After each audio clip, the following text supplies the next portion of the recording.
Have you ever heard of superstitions that warn us about the dangers of the night? In Mexico, many such beliefs have been passed down for generations, urging us to be cautious of the unseen things lurking in the darkness. One superstition in particular says we should never make plans outdoors after nightfall because something might be listening, waiting to trick you, to take advantage of you. Could it be true? Or is it just another old tale meant to keep us safe? This is a story about something that happened to my grandfather, Jose, when he was just 20 years old. It's something that haunted him for the rest of his life. Back then, Jose worked as a fisherman in a small coastal village, where he lived with his mother. His girlfriend, Raven, lived just down the street from him. Her family also fished in the same waters. One night, after a long day's work, Jose met Raven, and they went out for a quiet drink together. The small bar they frequented was dimly lit and cozy, the kind of place where everyone knew each other.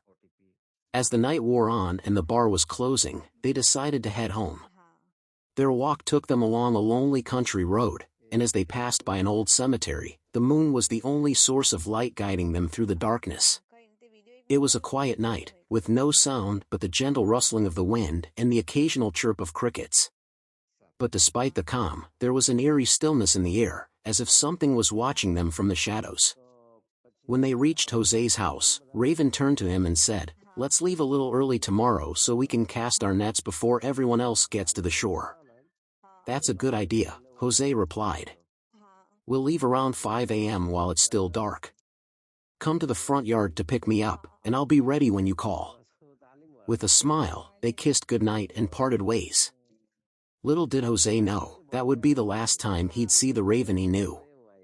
The next morning, Jose was jolted awake by the sound of someone calling his name. "Hey Jose! Wake up! Let's go!" He glanced at the clock on his bedside table. It was 4:30 a.m., earlier than they had agreed. Rubbing his eyes, he peered out of the window. There was Raven, standing in the front yard, staring up at him with an impatient look on her face. "You're early," he called down to her. "Just give me a minute." "Hurry up," she shouted back, her voice carrying an edge of urgency. "It'll be bright soon, and we'll miss our chance." Something about her voice seemed off, but Jose shrugged it off. He dressed quickly, grabbed his things, and hurried downstairs. When he opened the front door, he saw Raven walking down the road without even waiting for him. "Hey, wait for me," he called out, jogging after her. But Raven didn't stop. She just kept walking, her back turned to him. Jose quickened his pace, but every time he got close, Raven would start walking faster. It was like she was playing a strange game, always staying just out of reach. As they neared their usual fishing spot, something strange began to happen. Jose noticed that no matter how fast he ran, Raven remained at the same distance ahead of him. Her figure seemed to glide through the dark, her footsteps eerily silent. By the time they reached the narrow bridge that crossed a deep trench, Jose's unease had turned into full-blown dread. The trench was notorious in the village. People said it was haunted, that spirits lurked beneath the bridge, waiting to claim those who dared to cross at night. Raven stepped onto the bridge, her movements slow and deliberate. She stopped in the middle and stood perfectly still, her back still turned to Jose. For a moment, it felt as though time itself had stopped. The only sound was Jose's heavy breathing as he stared at her, frozen in place. Something was wrong. Very wrong. "Raven?" Jose called hesitantly. "Are you okay?" No response. A chill crept up his spine as he slowly approached the bridge. His instincts screamed at him to stay back, but he needed to know what was going on. Just as he was about to step onto the bridge, Raven turned around to face him. Jose's breath caught in his throat. The person standing on the bridge looked like Raven, but her face, it was all wrong. Her eyes gleamed in the moonlight with a sinister glint, and her lips were pulled back into a twisted grin, a grin that didn't belong on Raven's face. Before Jose could react, Raven, or whatever this thing was, let out a sharp, maniacal laugh that echoed through the night. Then, without warning, she flung herself off the side of the bridge and disappeared into the darkness below. Jose stood there, paralyzed with shock. For a few moments, he couldn't move, couldn't think. Then, out of the silence, he heard Raven's voice. "Jose! Help me! Please!" Her desperate cries for help shattered the stillness of the night. Instinct took over, and Jose rushed to the edge of the bridge, peering down into the trench. But there was no sign of Raven.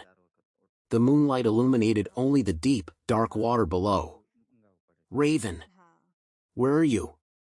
he shouted, panic rising in his chest. Her voice echoed back to him, but something wasn't right. Between her cries for help, he heard it, laughter. Not the laughter of his girlfriend, but something dark, something wicked. Jose's blood ran cold. Every instinct in his body told him to run, to get away from that place as fast as possible. Without thinking, he turned and sprinted back down the road, his heart pounding in his chest. He didn't stop until he was safely inside his house. Breathless and trembling, he ran upstairs to wake his mother. She took one look at him and knew something terrible had happened. As he recounted the events, his voice shaking, he couldn't help but feel a crushing guilt. Had he just left Raven to drown? "What's wrong, Jose?" his mother asked, her voice filled with concern. "You look like you've seen a ghost." "I don't know, Mama," he whispered, tears welling up in his eyes. "I think something horrible happened to Raven." She held him close as he cried, his body racked with fear and confusion. And then, they both heard it. "Hey Jose! Wake up! Let's go!" Jose's heart stopped. Slowly, he turned to look out the window. There, standing in the front yard, was Raven, smiling up at him. She looked exactly as she always had, no twisted grin, no sinister glint in her eyes. Just Raven. "I'm sorry I'm late," she called cheerfully. It was 5:10 a.m. "So, what do you think really happened? Was that truly Raven at the bridge? Or had something far more sinister taken her place that night? Let me know what you think in the comments."